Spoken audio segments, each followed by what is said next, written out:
All right, so here is Tucker's training video for you. I guess first thing we should start with is lifestyle changes for him. So during the day, I do 45 minutes of loose leash walking in the morning and 45 minutes at night. With him, basically what I've done is taken most of his freedom away and just kind of done a lot on leash with him because of him having so much puppy energy. Not that he's bad, he just doesn't handle freedom very well. So that was one thing that I did with him. As far as loose leash walking goes, he walks on the left. We've integrated the use of a prong collar, which I'll show you how to use. He was taught principles of loose leash walking first, and then I slowly add things like a choker collar. If he responds well to that, we stop there. If he doesn't and he still continues to pull them, we just add the prong collar. It's not a big deal. As you're walking him, we keep him on the left side. Ideally, he's going to go pee, poop, play fetch, eat, drink, whatever, and then you're going to go for a walk. Because if you get him out of your crate at home and you try to take him for a walk, it's not going to go well because he's got too much puppy energy. But if you drain that first, he does awesome. So left side, we're holding his leash like so. This is called neutral leash position. It actually discourages him from pulling just the way I'm holding my leash. His command for loose leash walking is let's go. And as you can see, he walks right with you. Let's go. Let's go. Good boy. And I try to go and stop and sit. Good boy. So as he's next to you, he gets a cookie. We use a lot of good treats here. So chicken, cheese sticks, those sorts of things. I cook for them quite often, actually. So again, command is let's go. When you stop, I want him to sit. Likewise, one thing that I worked really hard with him is busting through doors. He used to do that a lot. He does not do that anymore, as long as he's well managed. So I have him sit when I open the door. I'll just try to show you here. Sit. The command is wait. And he sits and waits until you tell him okay. Okay is his release command. Good boy. So I'm just going to give him that for staying. Sit. Good. If he doesn't stay, the door goes back closed and you try again. All right? So wait. Okay. And then we walk through together. Boy, here, buddy. All over here. Okay, so again, busting through the door. That's the start of your walk because if he's busting through the door to get outside, he's just going to be a big jerk on the walk. So we gain control before we even leave the house. All right? So that's that. I taught him watch because he was having trouble focusing a lot. So watch means just look up at my face. So I take a treat in the hand closest to him. And I say watch. And I slowly take it down my side to his little face. It's helped him get some attention on me. Watch. Good boy. Good. We also move this exercise to the front, so you can do watch from the front.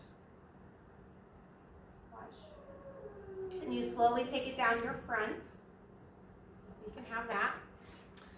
All right, so that was watch. Let's see, leave it. I taught him leave it. He did not have a lot of impulse control. Now he's much better.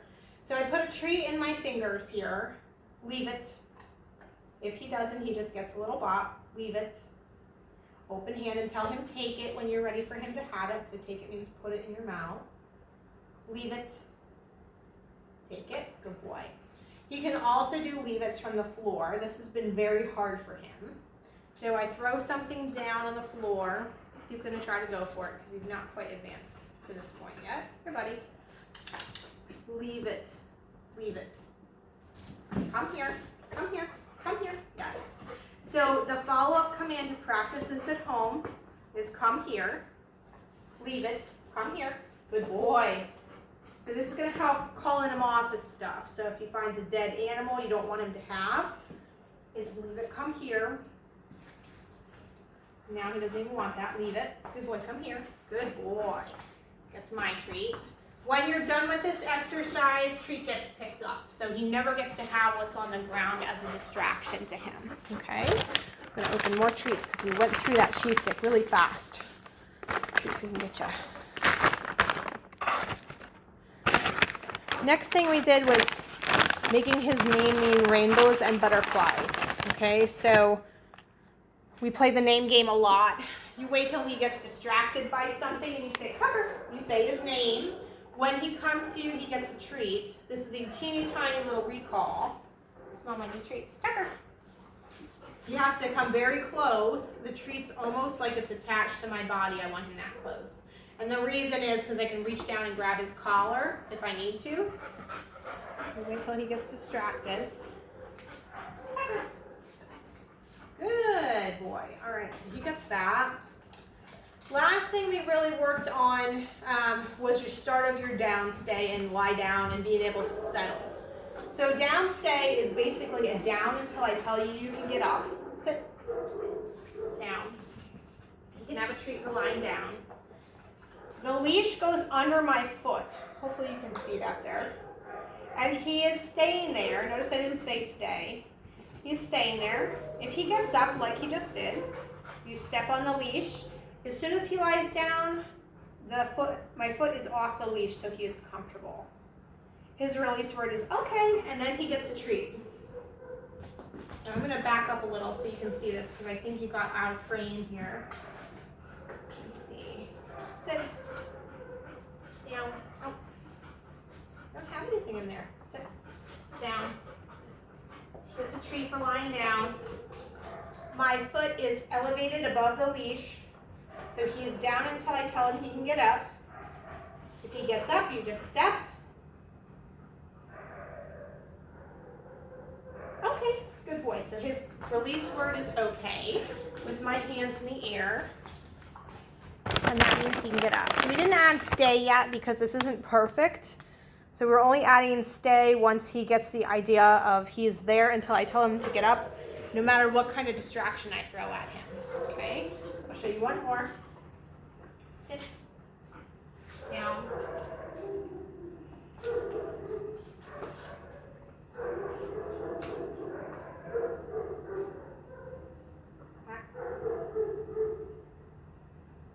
Okay, good boy. So that was a really good one.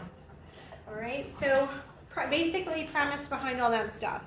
I worked on swimming in the water, so he's been in my pool several times, mostly honestly for exercise and to try to get rid of some bad habits. But if you have any particular questions about that, I'd be happy to answer them for you. Right now, this is the homework that I want you to be doing with him. Prong collar should be on when he's out. Oh, I forgot to show you. Excuse me, I forgot to show you off. All right, so that was one thing you requested.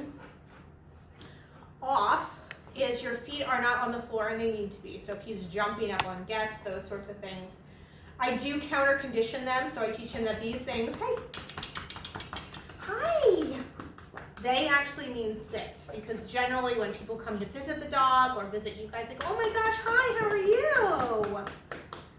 Okay, so he gets a treat if he sits. If he does not sit and he jumps on you, you are going to cross your arms and lift your knee. See how he's scooted back?